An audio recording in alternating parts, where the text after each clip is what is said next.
नमस्कार बच्चों, उम्मीद है ये क्वेश्चन बन गया होगा। चलिए फिर से एक बार ट्राई करते हैं। जिनसे नहीं बना होगा उनके लिए सारी बातें हमने इसकी समझा दी थी।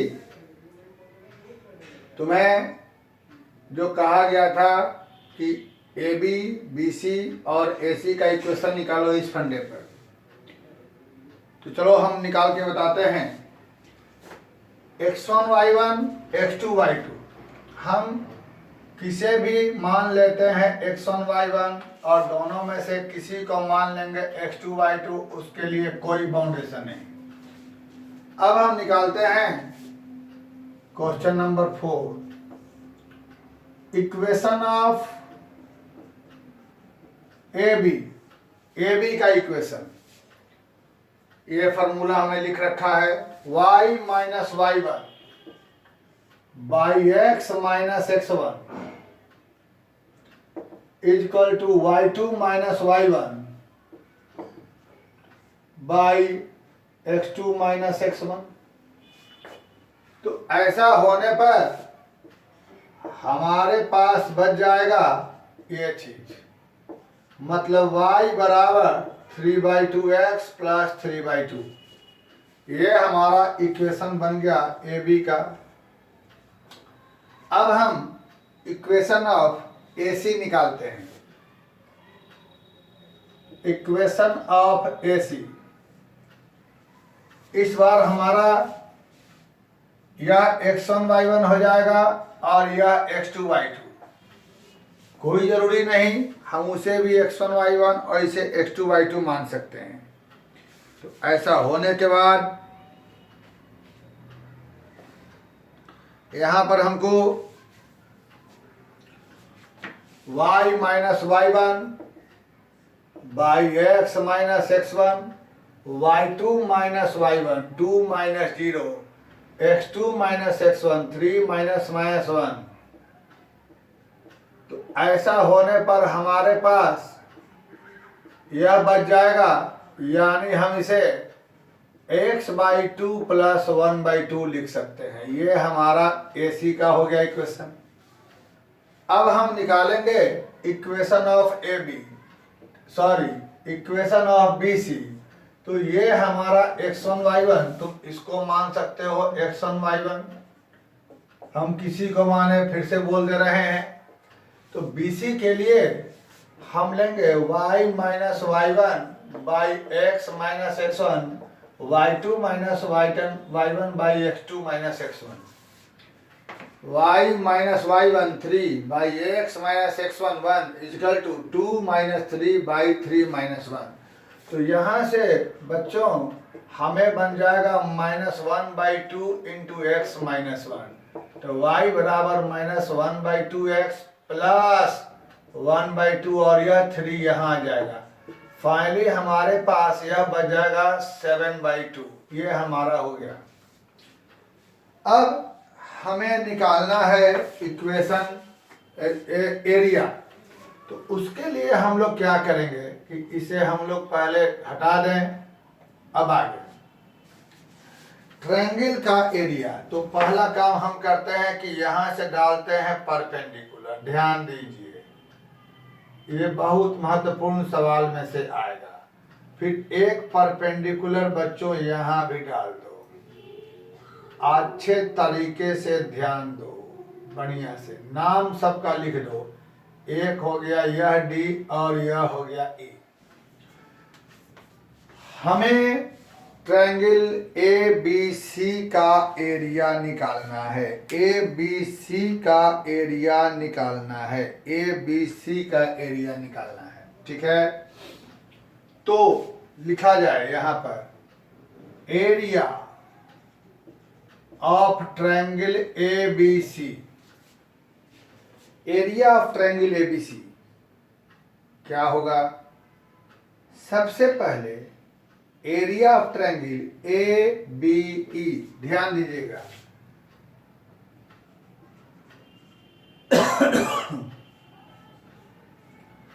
Area of triangle A B E, बेटा area of triangle A B E, A B E का मतलब ये रहा, ए बी ई, ये वाला, ये पूरा ए बी ई हो जाएगा, ये मिला के ए बी ई। इसको एरिया निकालने के लिए हम लोग इस ए बी को इंटीग्रेट करेंगे -1 से, ये पॉइंट हमारा हो जाएगा 1 0 और यह पॉइंट हो जाएगा 3 0। ए बी को इंटीग्रेट करेंगे -1 से 1 तक, तो ए बी का इक्वेशन हमारे पास ये रहा। तो इंटीग्रेट करेंगे ए बी के इक्वेशन को, ए बी के इक्वेशन को कहाँ से कहाँ, ए बी के इक्वेशन को बच्चों इंटीग्रेट करेंगे -1 से 1। अब आगे देखिए, इसमें हम ऐड कर देंगे area of B C D E, यहाँ ऐड करेंगे area of B C D E. तो बी सी डी के एरिया मतलब तुम्हारा ये वाला एरिया हो जाएगा, ये वाला एरिया, ये वाला एरिया। तो इसके लिए हम लोग BC को इंटीग्रेट करेंगे 1 से लेके 3, और BC का इक्वेशन हमारे पास ये रहा।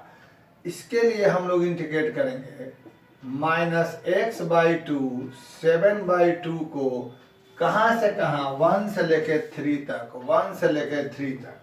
ठीक है, चलिए फाइनल बात होने जा रहा है, फाइनल स्टेटमेंट होने जा रहा है। फाइनल स्टेटमेंट क्या चीज होने जा रहा है? Final statement.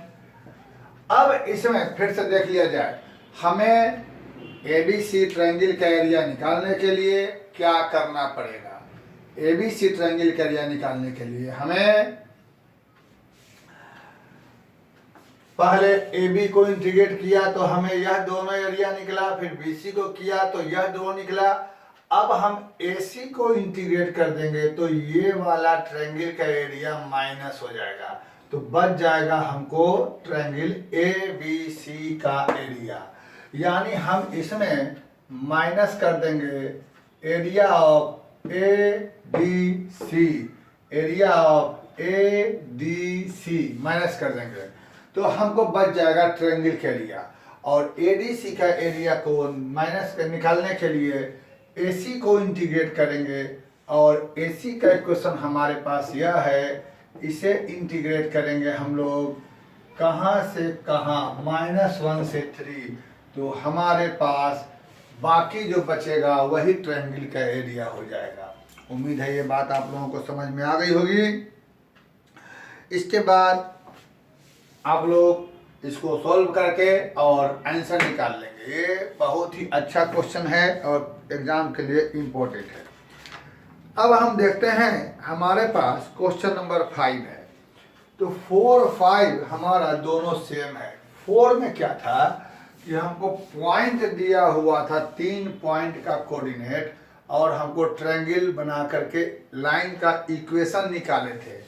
और हम 5 नंबर में देख रहे हैं कि हमको लाइन का इक्वेशन दे रहा है, ट्रायंगल ड्रॉ करके पॉइंट का कोऑर्डिनेट निकालना है। देखा जाए कैसे बनेगा ये हमको क्वेश्चन नंबर 5।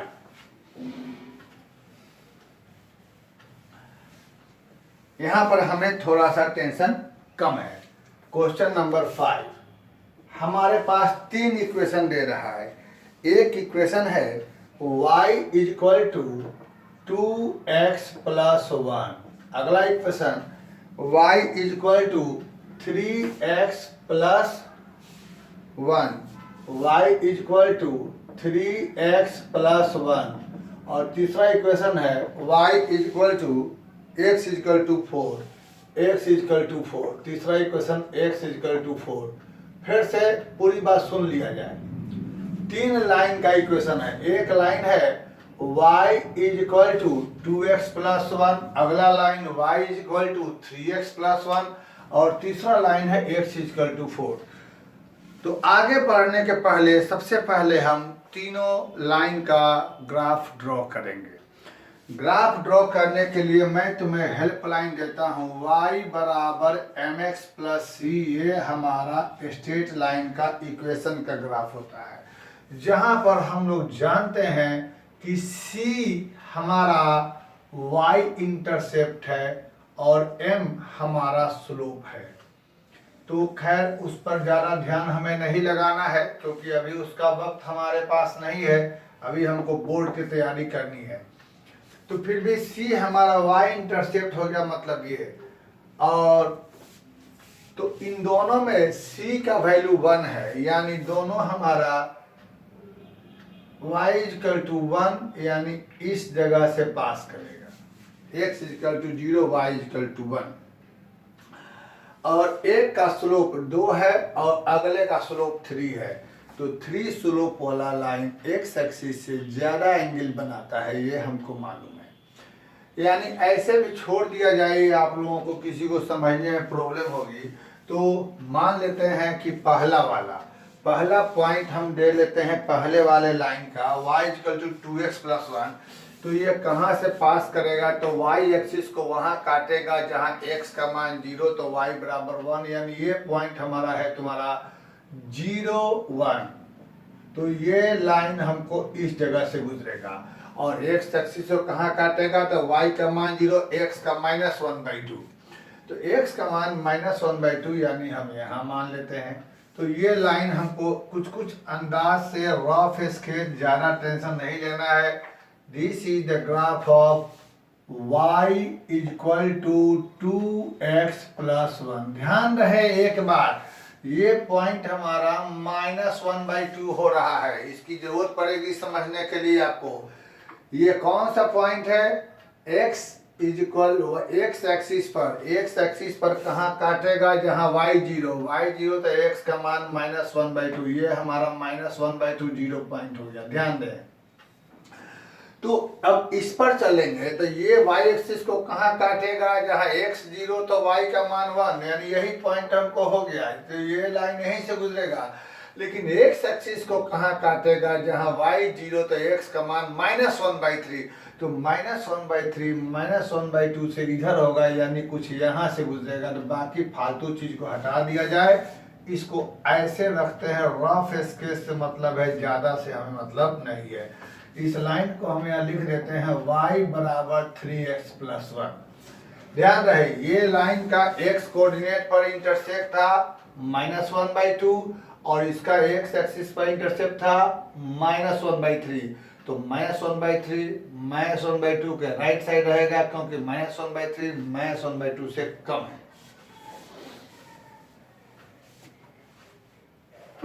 ठीक है, चलिए अब आगे की बात।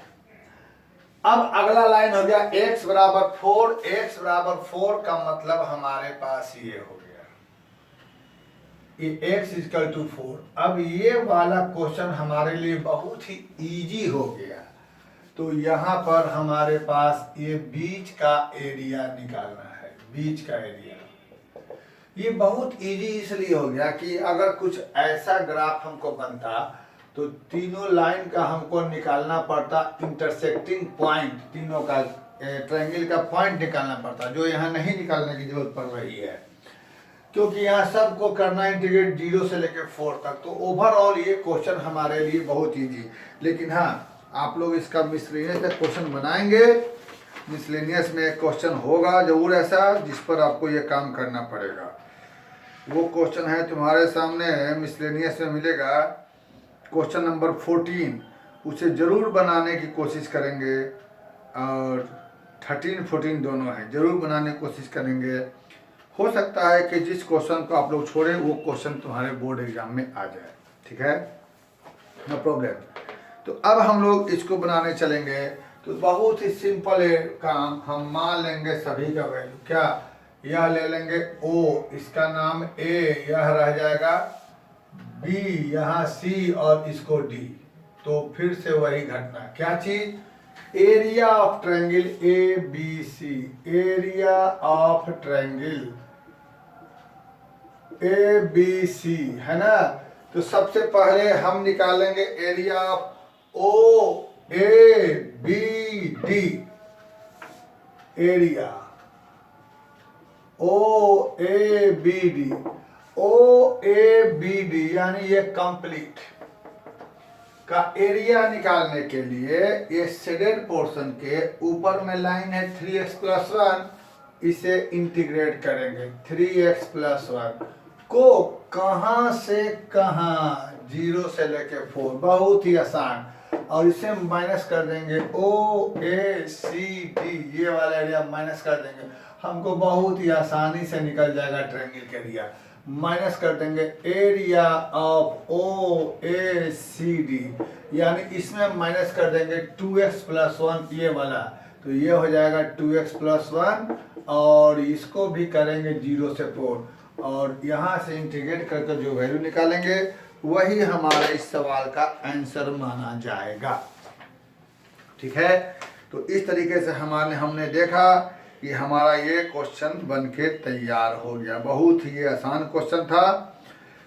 3x + 1 और 2x + 1 को हमें इंटीग्रेट करके माइनस करेंगे। अब हम चलते हैं, मेरे पास 2 सवाल और हैं, उसकी चर्चा कर ली जाए।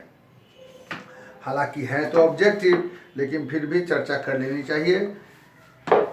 तो क्वेश्चन नंबर हमारे पास है इसी का 6, सो देख लिया जाए, और उसके बाद बचेंगे मिसलेनियस। तो मिसलेनियस आप लोग ट्राई करेंगे, फिर हम जल्दी ही मिसलेनियस का वीडियो डालने की कोशिश करेंगे। ठीक है, और इसके बाद अगले वीडियो से हम स्टार्ट करेंगे डिफरेंशियल इक्वेशन। नेक्स्ट वीडियो से हमारा स्टार्ट हो जाएगा डिफरेंशियल इक्वेशन, इंटीग्रेशन का, एरिया बाउंड्री रीजन का, और डिफरेंशियल सब का वीडियो मिसलेनियस का एक साथ डाल देंगे हम। ठीक है, तो हम देखते हैं क्वेश्चन नंबर 6 में हमारे पास 2 तरह का इक्वेशन है। एक इक्वेशन है x² + y² = 4, एक इक्वेशन मेरे पास यह रहा, और अगला है मेरे पास x + y = 2। जैसे ही ये कंप्लीट हो जाता है उसके बाद हम जेईई मेन के लिए कुछ क्वेश्चन डालेंगे, टॉपिक वाइज कुछ वीडियो डालेंगे। जेईई मेन के लिए टॉपिक वाइज कुछ वीडियो डालते रहे, कुछ क्वेश्चन अपलोड करेंगे। चलिए, तो कुछ भी करने के पहले हम चाहते हैं कि ये जो सर्कल और लाइन का इक्वेशन दिखाई दे रहा है, हम उसका ग्राफ ड्रॉ करें। तो x² + y² = 4 का जब ग्राफ ड्रॉ करने चलेंगे, सबसे पहले हम देखेंगे कि यह क्या है। यह एक सर्कल है जिसका सेंटर है 0 0 एंड रेडियस है 2 x - h का होल स्क्वायर y - k का होल स्क्वायर = r²। तो हम यह देख रहे हैं कि इस रूल में यहाँ पर h की जगह 0 और k की जगह 0, r² का वैल्यू 4, यानी r = 2 हो रहा है। इसका मतलब यह हुआ कि हम यह देख लेते हैं यहाँ पर, अब एक ही सर्किल है तो हमारे लिए बनाना थोड़ा सा फायदेमंद हो रहा है। हम लोग यहाँ पर पहले एक्सिस बना दें, एक्सिस लेकर के ये ड्रॉ कर दें हम लोग। ठीक है बच्चों, बहुत अच्छी बात है। ये रहा x, ये रहा x', ये रहा y, ये रहा y'। जैसा कि हमने बोला तुमको, this is the graph of x² + y² = 4 circle, और सेंटर, ओरिजिन और रेडियस हो गया 2 0, यानी ये हो गया 2 और ये हो गया 0 2। इसे क्या बोलेंगे हम -2 0, इसे क्या बोलेंगे 0 -2। चलिए, वेरी गुड, ये हमारा बन गया। अब उसके बाद x + y = 2, ये हमारा लाइन का इक्वेशन है, हमें इसका ग्राफ बनाना है। तो x + y = 2 का ग्राफ लेने के लिए सबसे पहले हम या तो हम इसको टेबल बना करके ग्राफ बनाए, या हम सोचते हैं कि यह x एक्सिस को कहाँ इंटरसेक्ट करेगा जहाँ y का वैल्यू 0 रहेगा। तो इसमें y का वैल्यू 0 रखेंगे तो x = 2, यानी इस पॉइंट पर हमारा x एक्सिस को इंटरसेक्ट करेगा। और y को कहाँ करेगा जहाँ x का वैल्यू 0 होता है। x की वैल्यू 0 रखेंगे तो y की वैल्यू 2, यानी यह यहाँ पर, यानी यहाँ से यह लाइन गुजरेगा। अब हम ये सर्किल का इक्वेशन रहा और ये लाइन रहा x + y = 2। अब हम देखते हैं सवाल पढ़ कर कि हमें कौन सा एरिया निकालना है। फिलहाल हम यह देख रहे हैं कि इस लाइन ने इस सर्किल को 2 पार्ट में डिवाइड कर दिया, एक स्मॉलर पार्ट, एक लार्जर पार्ट, बिगर पार्ट। अब क्वेश्चन पढ़ते हैं। A smaller part of the area enclosed by circle and line, यानी हमें इसका एरिया निकालना है। प्यारे बच्चों बहुत ही आसानी से सबसे पहले हम यहाँ से y बराबर निकालेंगे √4 माइनस एक्स स्क्वायर, वाई का वैल्यू, और यहाँ से y बराबर क्या निकलेगा 2 माइनस एक्स। तो जैसा कि हम लोग पढ़ चुके हैं रिक्वायर्ड एरिया के लिए शेडेड पोर्शन के ऊपर में कौन सा है सर्कल, सर्कल को इंटीग्रेट करेंगे 0 से लेके 2, उसमें माइनस कर देंगे ये वाला एरिया लाइन का, यानी पहले हम सर्कल को इंटीग्रेट करेंगे 4 माइनस एक्स स्क्वायर, इसे कहाँ से कहाँ 0 से 2, तो हमको इसको इंटीग्रेट किया, हमने इसको इंटीग्रेट किया 0 से 2, तो हमें ये दोनों एरिया निकला, और यह एरिया निकाल कर माइनस करेंगे। इसके लिए किसको इंटीग्रेट करेंगे 2 माइनस एक्स को माइनस कर देंगे 2 माइनस एक्स को, वो अभी कहाँ से कहाँ 0 से 2, तो हमको रिक्वायर्ड एरिया आ जाएगा। ठीक है, ये हमारी कहानी हुई। अब एक और क्वेश्चन हमारा बच रहा है 7 नंबर, उसका भी ग्राफ बना के तुम्हें समझा दें। उसके बाद हम लोग मिसलेनियस का वीडियो फिर बोल रहे हैं, फिर जनवरी के बाद जब आप लोगों के बोर्ड एग्जाम शुरू हो जाएंगे, उसके बाद जेईई मेन के एग्ज़ाम देंगे, फिर हम लोग फरवरी में डालेंगे वीडियो जेईई मेन के लिए।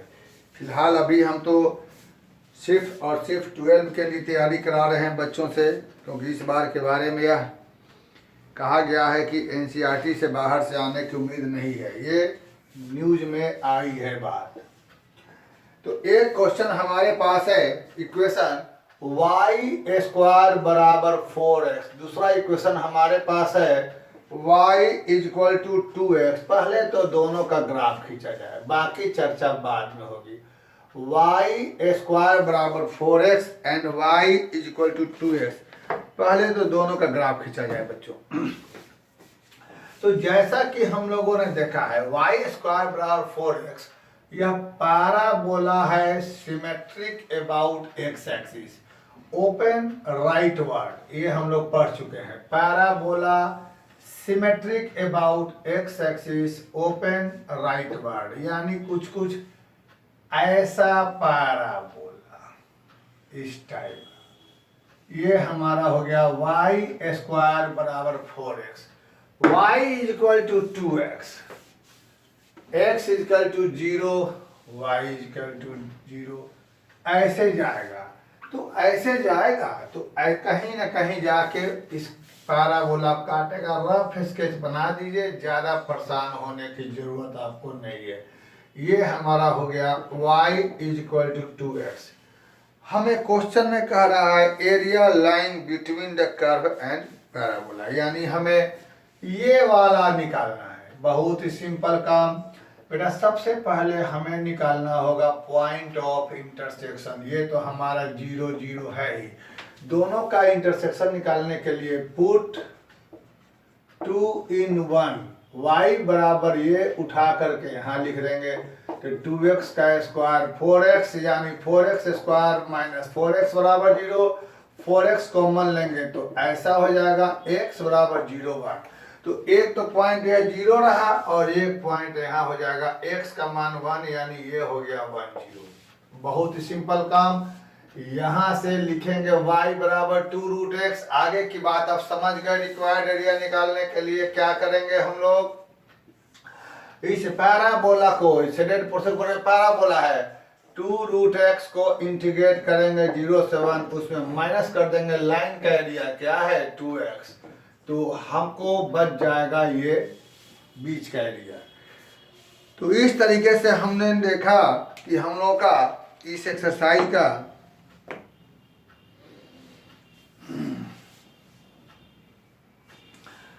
एट 8.2 तक का एरिया ऑफ कर्व खत्म हो गया। हम मिसलेनियस को अभी जरूर बताते, लेकिन जहां तक मुझे सूचना मिली है कि मिसलेनियस से भी क्वेश्चन की आने की संभावना थोड़ी कम है, स्पेशली स्टेट बोर्ड के बारे में यह कहा गया है, लेकिन फिर भी हम बताएंगे ज़रूर। तो तब तक आप लोग खुद बनाने की कोशिश करें। उसके बाद हमको इस इंटीग्रेशन का और एरिया अंडर कर्व का हम मिसलेनियस क्वेश्चन एक साथ डालेंगे वीडियो। फिलहाल नेक्स्ट वीडियो से हम डिफरेंशियल इक्वेशन स्टार्ट करेंगे। अच्छे से पढ़ें, ध्यान से पढ़ें। इसमें बहुत सारे वीडियो धीमे धीमे आते रहेंगे। ऐसे कुछ समय के बाद में एनसीईआरटी एग्जाम्पलर का वीडियो भी डालेंगे, उसके बाद हम जेईई मेन का वीडियो भी डालेंगे, धीमे धीमे सबका। फिर उसके बाद में जब सब हो जाएगा तो धीमे से एडवांस का वीडियो डालेंगे, तो धीमे धीमे चलता रहेगा यार। फिलहाल अच्छे से प्लेलिस्ट को देखते रहें, पढ़ते रहें और आगे की तैयारी करते रहें। तब तक के लिए धन्यवाद।